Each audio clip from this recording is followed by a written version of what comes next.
Hey guys, producer Dave here again, and I did a mock draft with Scott Pianowski. Hey Scott, thanks for joining us. My pleasure, Dave. Thanks for having me. So we set it up with Yahoo default because I figured Scott would be very familiar. Not that you wouldn't be with anything else that we did. So it is 2 running back, 2 wide receiver, flex, and it's half point PPR. Yep, that is a default. By the way, as you're changing around your rules this year, I strongly suggest adding maybe an extra flex, an extra receiver, maybe some extra bench spots. It's an unusual year, of course, and I like leagues that mitigate outlier performances. You know, your star player gets hurt in the first quarter. If you play in a league with really shallow settings, that could be a kill shot to your team for that week.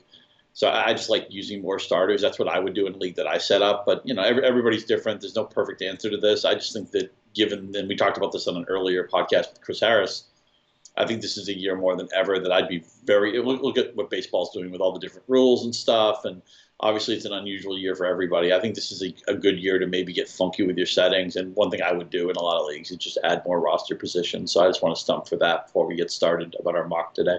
All right, so we did a 12-team mock draft, and you had the 5th pick. Started off, both of us, I think, were pretty standard for the first round. You got Derrick Henry, I got Josh Jacobs. I don't think there's any real like shocks there with our picks. No, in this pretty cool simulator that we did on Fantasy Pros for the mock draft, first time I've used it, I could pick any slot I want. You'd already taken the 12th pick. I didn't want to pick at that part of the draft anyway, so I thought, okay, I'll try something in the middle. I would like to do a team that was built around Derrick Henry. Where do I think he would probably make sense? Okay, the 5th pick.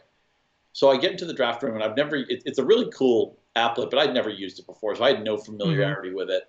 So all of a sudden, it's my pick. 30 seconds are ticking down, which is 30 seconds is pretty cool for a draft because there's no time to mess around. You know, you do a little research. You're reflexively making your picks. So I'm like, okay, there's my Derrick Henry. I'll take him. And when the draft ended, I realized that Dalvin Cook had actually gone 4th, and Alvin Kamara was still on the board. I just want to be open. I just want to be intellectually honest about this.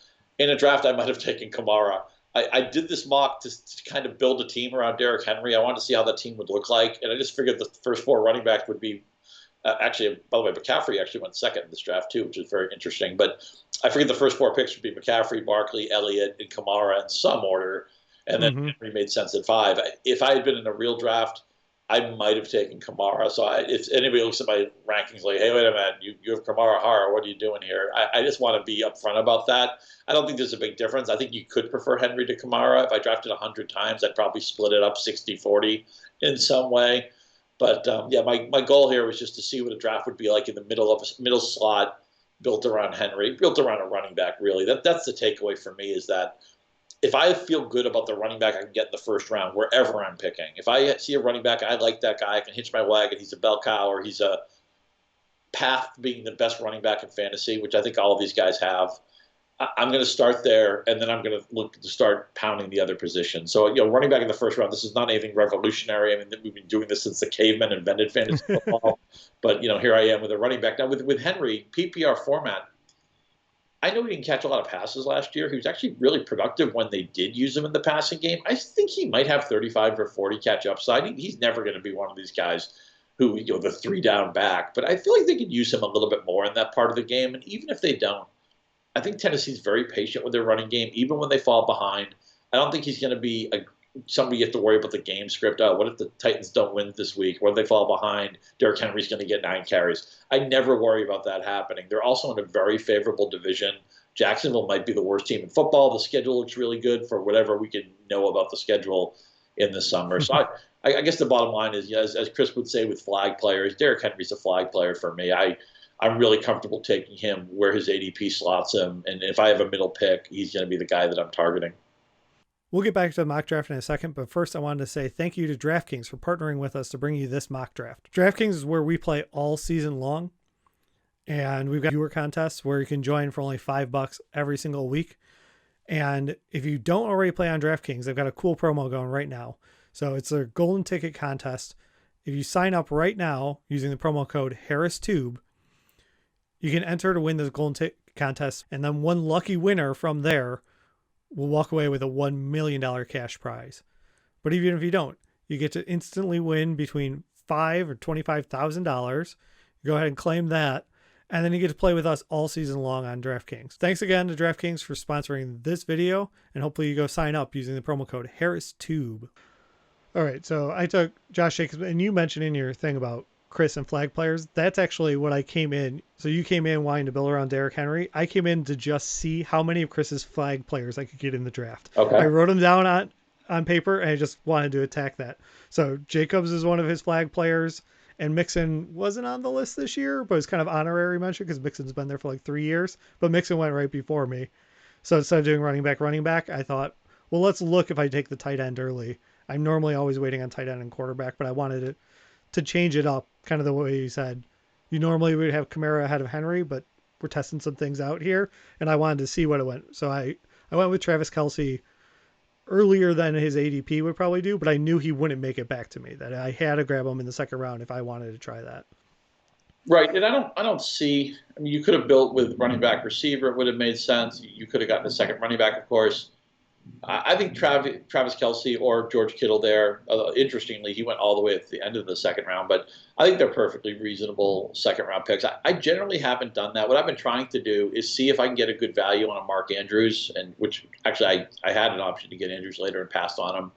But there's so many tight ends I like in the pseudo lottery ticket guys who have done a little bit, but I feel like they could pop and maybe rise 5 to 10 slots above where they're drafted. I see a lot of guys like that who are interesting to me. So I haven't drafted a lot of Kittle and Kelce, but I think it's a perfectly reasonable path. What I would not be comfortable doing, and some people will do this, is somebody will be successful doing this. One of my first 2 picks is going to be a running back.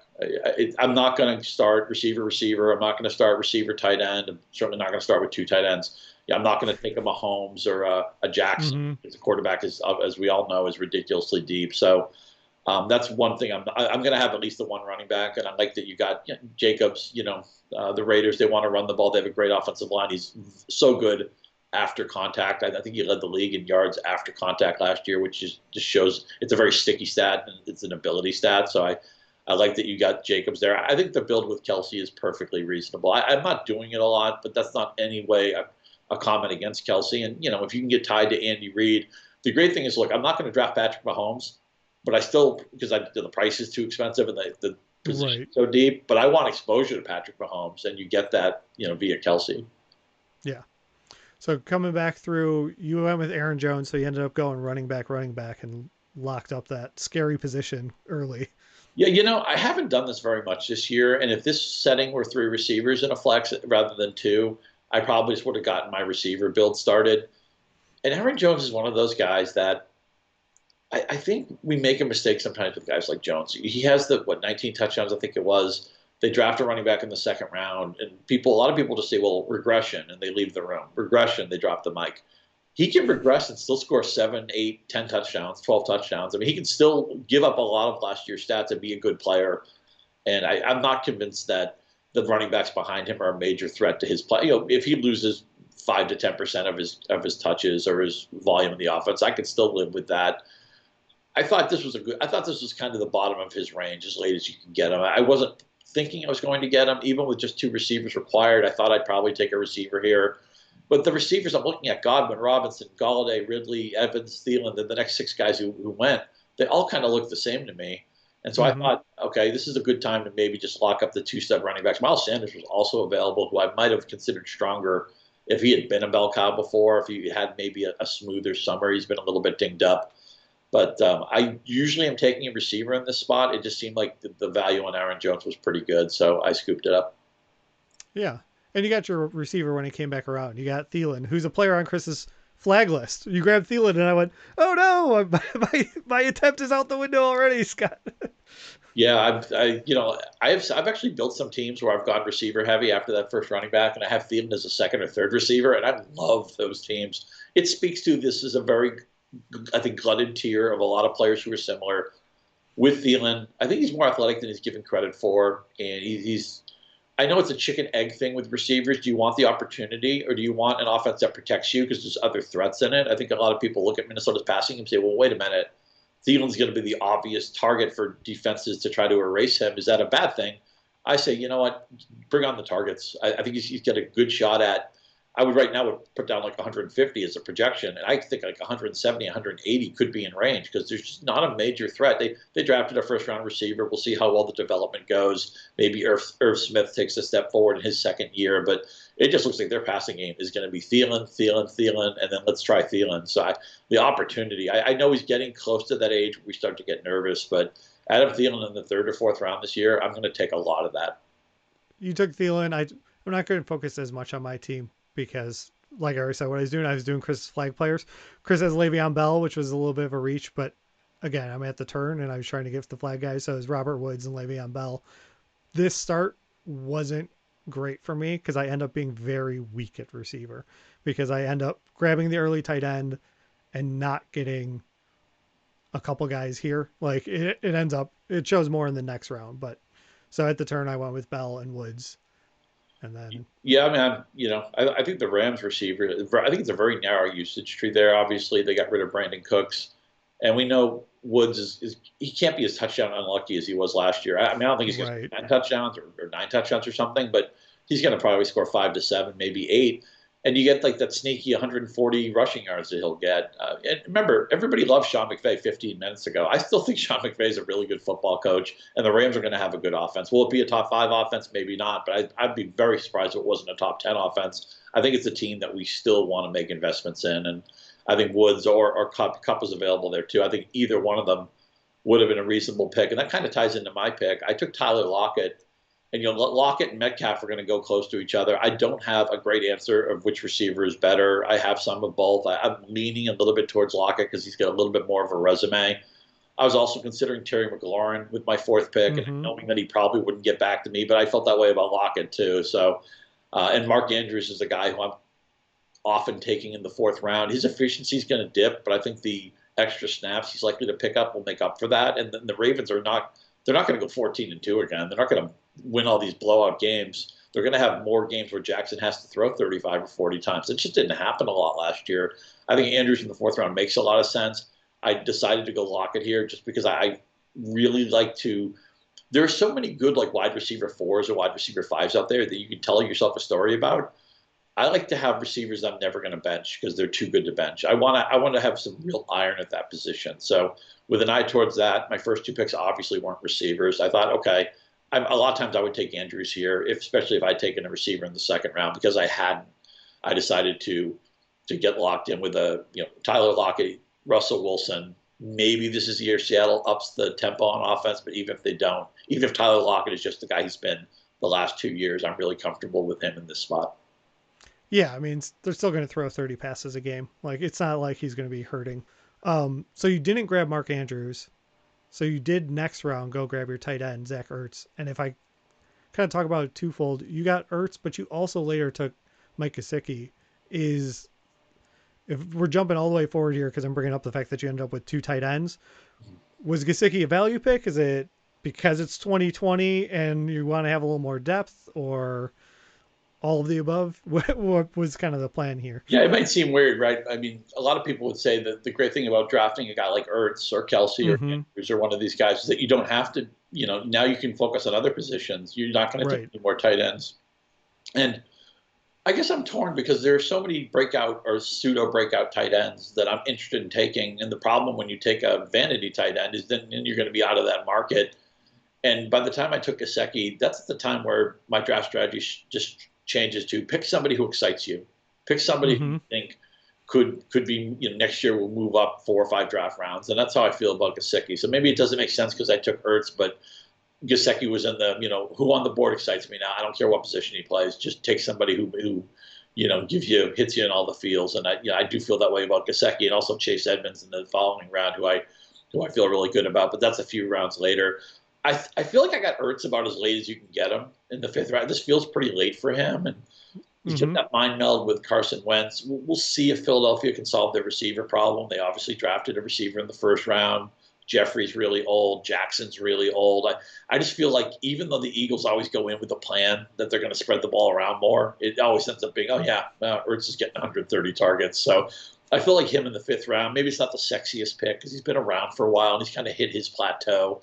but I don't remember ever regretting a Zach Ertz ownership share. And I think the fifth round is about the latest. I mean, you're not getting him in round 6. I think this is. I mean, you look at the tight ends who went in the next round: Evan Ingram, Hunter Henry. Yeah, there's a cliff that was you got the last guy right there. You imagine me trading Ertz for any of those guys. It wouldn't make any sense. So yeah, Ertz. I just feel like Ertz is just a really consistent player who has a very high floor. All right, so that was the 5th round. I ended up taking Singletary, and this is where what I was trying in a mock maybe is what you wouldn't do in real life, which is try and grab all the flag players. It just wasn't great team construction. Like I could play Singletary at the flex, but now I've gotten 3 running backs and only 1 receiver and tight end.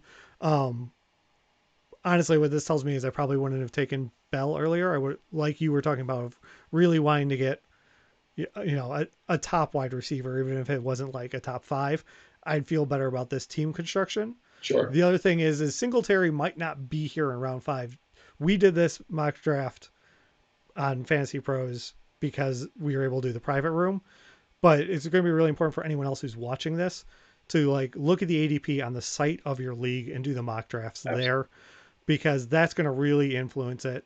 Last mock draft we did, we talked, even if you happen to be doing a draft in person or with printouts and stuff, your friends can still be bots. Was kind of what we said is there will be people who are still like, oh, this is the next person on the list and I'm going with it.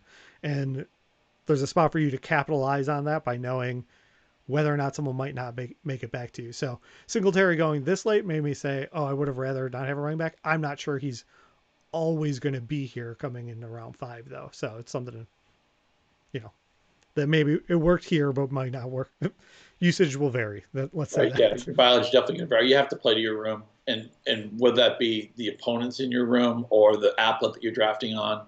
Hopefully on Yahoo, as I'm a little biased there, but yeah, you have, that is a huge part of your strategy, and the way the position pool will unfold is going to be significantly shaped by what that draft room looks like. So it's a great tip that you have to keep in mind. I don't think we're always mindful enough of that. I mean, again, I went in this draft room. I probably should have tooled around with it a little bit before I did it, because it took me a few rounds to get comfortable with it. It didn't really affect my draft that much. But if this had been like a big money draft or something, maybe it would have spooked me a little bit that I didn't know where all the tools were, where all the buttons were, also, I think my mouse needs fresh batteries, so I had that going on too. Or my trackpad, I should say. This is 1985. I don't use a mouse, but anyway, yeah, it's a great tip. It's a great tip about being familiar in the draft room you're going to be in and what the personality is of that player pool. I think it's just great advice. Yeah, and the fact that we were doing a 30-second mock draft, like you said before, this is like a high-intensity training draft. Like you really got to go with your gut, because this is faster than your drafts online will normally be. Absolutely. Okay, so I grabbed a QB early because I was just testing things out here with the double tight end. And again, like if I took the tight end early, I took Kelsey, I don't regret that. But grabbing a quarterback this early with it really made me weak at wide receiver. But we were doing a mock draft for this show. I was kind of playing out a cautionary tale to show people for it. So I'm not going to, you people can leave your comments about how bad my team turned out, and that's fine. That's kind of what I was illustrating by going for this early. Like I like Watson, I do, but for team construction, I'm pretty weak by only having 1 wide receiver here, and we're all the way out of the 5th for me. Yeah, when you double up on the onesie positions early, you're gonna pay a price somewhere, and because you had 3 running backs, it wasn't gonna be there. So wide receiver ended up being the position that you'll need to pop. I mean, I like all the guys you got later. I think they all have interesting upsides. The problem, if I can use that word, is that they all have to play a slot or 2 above on your depth chart where you'd like them to be. Deontay, I think we'd all love him as like our 4th receiver. Right now, he's your 2nd receiver, or maybe Marvin Jones is, again, I think a great wide receiver 4. Ostensibly, these guys are your 2 and your 3. So everybody plays a slot below. But the flip side is you have Kelsey and nobody else has Kelsey. And maybe Watson. Watson still has a path to be the number 1 quarterback in any given season. So maybe that could be a big value gain for you too. That's the trade-off that we make when we draft, is that, the whole idea with tight end is that Kelsey's going to be better than everybody else, theoretically. So you grabbed Tyler Boyd and then Marquise Brown. When it came back around to you, you just kept shoring up your wide receivers. Is this, when you've done other mocks, is this always changing here around 6 or 7 because now we're getting out of starters, or because you locked up running back early? best available. What's the strategy where you hit here? Because I feel like this is the part where the draft starts to shift. Yeah, I would like a better third running back than I ultimately got, but I definitely want three receivers that I could go to battle with every week. So Boyd is one of my favorite players because I think we draft him at his floor, and yet he still offers upside. We'll see how healthy AJ Green is. I think Joe Burrow. I like the fact that he actually transferred and he came into the NFL at an advanced age. I think that makes him maybe more emotionally and physically prepared to handle a rookie season. I think the Bengals offense will be competent. I think Boyd's going to be the number one receiver. I just don't trust Green to play a full season. So again, I think I get Boyd at his floor. I think there's still upside here. I love him as a wide receiver 3. Now I'm really thinking I should probably get another running back I like. But then I see Hollywood Brown, who I feel like is on everybody's breakout sleeper list. And I feel like in a lot of drafts, he's going to go like two rounds earlier than I got him. It's just one of these, why is Hollywood Brown here? Bad foot last year, still had a really nice rookie season, but it was limited snaps. They can't play that way again. Again, we talked about the Ravens earlier. It's just unlikely to have those 14-2 seasons don't repeat. Where they smashed everybody, had a huge point differential. I just see a lot more passing in this offense. I want Mark Andrews shares. I felt like in a lot of drafts I wanted Marquise Brown, and just the room was all fighting for him. In this draft, I felt very pleasantly surprised I got him in the middle of the 7th round. I don't think a lot of people are going to be getting 7th round Hollywood Brown in a 12-team draft going forward. But I was, it's one of the cases where I just think this value is too good to pass up. Right now, I don't even have a place to play him. He's on my bench right now, but I think he has a chance to smash where his ADP is. So I'm looking for an upside pick. And again, I'm getting to those rounds with like, just take somebody who excites you. Hollywood Brown. Me. Cool. So you did end up next round. You got James White. That was the, hey, I need a running back pick sort of. Well, it's funny. I'm kind of alternating between like the Boyd was like kind of a safe pick, but a little upside. Brown's, I think all upside. James White is just the boring drink your glass of milk, drink a glass of water pick, right? There's nobody thinks James White is going to be a top 10 running back, and we don't know how good the offense will be with Brady. I'd see you take a glass of water. You're White pick. Thank you very much. You didn't have any milk available as a prop. No. Hey, look, it's a new day in New England, right? Brady's gone. Newton's in. We'll see. Yeah, I don't really like their skill players here with the receivers. Edelman's 33, 34. They got nothing out of Harry last year. Sanu, is just such a fringy player right now. I don't know what they're doing at tight end. I feel like maybe the only thing we can set our watch from in New England is that James White is just a reliable pass catcher, and Belichick really, really likes this guy. He usually compliments White 2 or 3 times a year, which is, in Belichick terms, that's just like gushing, flowing praise. So I feel like White's just a nice, boring depth player, a guy who I would theoretically not be starting on this team, but I'd feel really good to play in a pinch if one of my running backs got hurt, or if my receivers didn't really pan out the way I thought I needed him in the flex. I know there's not a ton of upside here, but I think he's a very reliable player for what I want him to be, which is like the first man off the bench. Yeah, and once we get into these later rounds, like we're starting to hit the double digit, you already said you want to pick players that excite you. It's also, you're not married to the players down here the way you are with your earlier picks. Right or wrong, like you take someone earlier, you got the bias of like, I spent the 2nd round pick, I am ride or die with this guy. You get down here, if it's not working out, these are the guys that end up being the early waiver fodder if it doesn't work for them anyway. Absolutely. You took James White, we talked about. Chase Edmonds was one of those guys that excite you, just hit you in the feels. You said, you're feeling that way about Antonio Gibson as well, or is it just the situation because everything changed there in Washington? It's just all you're looking for now is plausible upside, right? I mean, we know Edmonds is one of the non-starting running backs who has plausible upside. He had that monster game against the Giants last year, and the air raid offense is actually, sometimes I think it should be called the air run offense because they run the ball really well in Cliff Kingsbury's offenses. So Edmonds, and here's the thing with Edmonds, okay? Because I really want you guys to have an Edmonds takeaway that I'd like him on your team. It isn't just if you draft Kenyon Drake, you need Chase Edmonds. I think actually, even if you don't have Drake, maybe that makes you even more. I'm not somebody who lines up my running backs and tries to protect them and get insurance. I'm not the baseball team playing for one run right now. I'm trying to get a big inning. I'm trying to get as many guys who could pop as possible. And in the middle of the season, when my winning situation or what I need and what I don't need is more defined, and we have maybe a better sense of the backups, then I'm more likely to say, okay, maybe by then Tennessee might have a good backup for Derrick Henry, and then I would want to ensure that or whatever. But I don't generally chase running backs on the same team. I guess the only exception to that would be if a running back situation was really murky, and I thought two guys, like for example, say Edwards-Helaire got hurt in Kansas City. I could conceivably have Darrell Williams and DeAndre Washington thinking, I'm not sure who it is. I want two bites of this apple. It's Andy Reid. But generally, I don't like running backs on the same team. I'd rather spread my lottery tickets on more different teams, give myself a chance to play for that big inning. So I just want to leave with the idea that Evans is the guy that I'm drafting a lot. I don't know what Washington's going to do. I dare the coaching staff to be as bad as it was last year. The quarterback play has to be a little bit better. I mean, Adrian Peterson, maybe he'll just be the two-down grinder and he'll lead the team in touches. I know Gibson didn't run the ball a lot in college, but, man, his measurables are ridiculous. He's so fast. I just, as you said, I'm not going to be married to this pick. This would be a player I'd be very comfortable cutting early in the season if it hadn't happened for him yet. But I see plausible upside, so that's all I'm trying to do in the second part of my draft. I want to make just one more thing clear when we talk about this mock. If we were doing this in July, I would not have drafted a kicker or a defense. And I would have stockpiled more running backs, more receivers, and give somebody a chance to move up the depth chart, to have things break their way, to have them gain value in the summer the way things happen. Because the season's 2 weeks away and there's no exhibition schedule, I think we're less likely to see some of those shift. As we get closer to the start of the season, I just say, okay, I'll just draft the kicker and defense now. And people can decide when that inflection point kicks in. If you're drafting this weekend, with 10, 11, 12 days prior to the season, you still might want to not pick a kicker or defense and just stream that position later. If you're drafting the night before the regular season, you might as well just pick your defense because, you have 1 day to get lucky. So that's why I picked the kicker and defense, because we're closing in on the season. Nothing really tricky here. Line up with a good scoring offense. Greg Zuerlein, done. And Philadelphia, it's like, okay, what's the week 1 schedule? Washington?